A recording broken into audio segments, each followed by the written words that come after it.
حضرت محمد صلی اللہ علیہ وآلہ وسلم شب معراج کو بیت المقدس کی طرف جاتے ہوئے مصر کے قریب ایک مقام سے گزرے تو آپ صلی اللہ علیہ وآلہ وسلم کو نہایت ہی اعلیٰ اور زبردست خوشبو سی آنے لگی۔ تو آپ صلی اللہ علیہ وآلہ وسلم نے حضرت جبریل امین سے پوچھا کہ یہ خوشبو کیسی ہے؟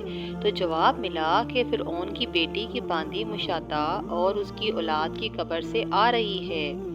تو حضرت جبریل امین نے سارا قصہ آپ صلی اللہ علیہ وآلہ وسلم سے بیان کیا کہ مشاطہ فرعون کی بیٹی کی خادمہ تھی اور وہ خفیہ طور پر اسلام لا چکی تھی۔ ایک دن فرعون کی لڑکی کو بالوں کی کنگھی کرتے ہوئے اس کے ہاتھ سے اتفاقاً کنگھی نیچے گر گئی تو وہ اٹھانے لگی تو اس کی زبان سے بے ساختہ نکلا بسم اللہ۔ اس پر شہزادی نے کہا تو نے تو آج عجیب کلمہ پڑھا ہے، یہ کیا بولا ہے؟ رب تو میرے باپ فرعون ہی ہے نا، تو تم پھر یہ کس کا نام لے رہی ہو؟ یہ کیا بولا ہے؟ خادمہ نے جواب دیا فرعون رب نہیں بلکہ رب وہ اللہ ہے جو مجھے اور تجھے اور خود فرعون کو روزی دیتا ہے۔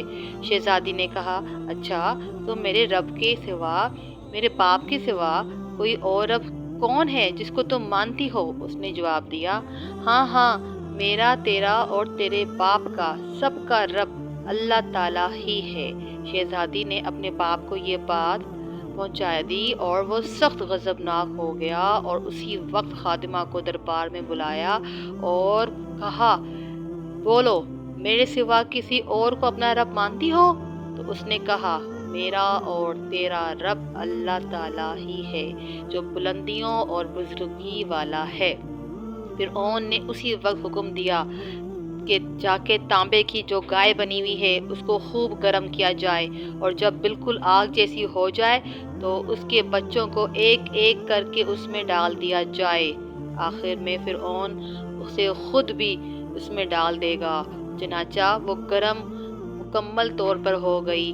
جب آگ جیسی ہو گئی تو فرعون نے حکم دیا کہ اس کے بچوں کو ڈالنا شروع کرو۔ تو اس نے کہا بادشاہ، ایک درخواست ہے میری، منظور کر دینا کہ میری اور میری اولاد ان بچوں کی ہڈیوں کو ایک ہی جگہ ڈال دینا۔ اس نے کہا اچھا، تیرے کچھ حقوق ہمارے ذمے ہیں اس لیے یہ منظور ہے۔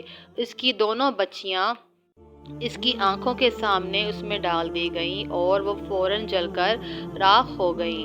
پھر سب سے چھوٹے کی باری آئی جو ماں کی چھاتی سے لگا ہوا دودھ پی رہا تھا۔ فرعون نے سپاہیوں نے ان سے گھسیٹنا شروع کیا تو اس نیک بندی کی آنکھوں تلے اندھیرا چھا گیا۔ تو اللہ تعالیٰ نے اس بچے کو اسی وقت زبان دے دی اور اس نے آواز بلند کی اماں جان، افسوس نہ کر اماں جان، ذرا بھی بس تو افسوس نہ کر میری ماں، پیش نہ کر تو یہ حق ہے، حق پر جان دینا ہی سب سے بڑی نیکی ہے۔ چنانچہ انہیں صبر آ گیا۔ چھوٹے بچے کو بھی آگ میں ڈال دیا گیا اور آخر میں اس کی ماں کو بھی آگ میں جلا کر مار دیا گیا۔ خوشبو کی مہکیں اس کی جنتی محل سے آ رہی ہیں۔ سبحان اللہ، سبحان اللہ، اللہ پر بھروسہ یہ ہمارا ہے کہ اللہ تعالیٰ بے شک ہماری قربانیوں کو ضائع ہونے نہیں دیتا۔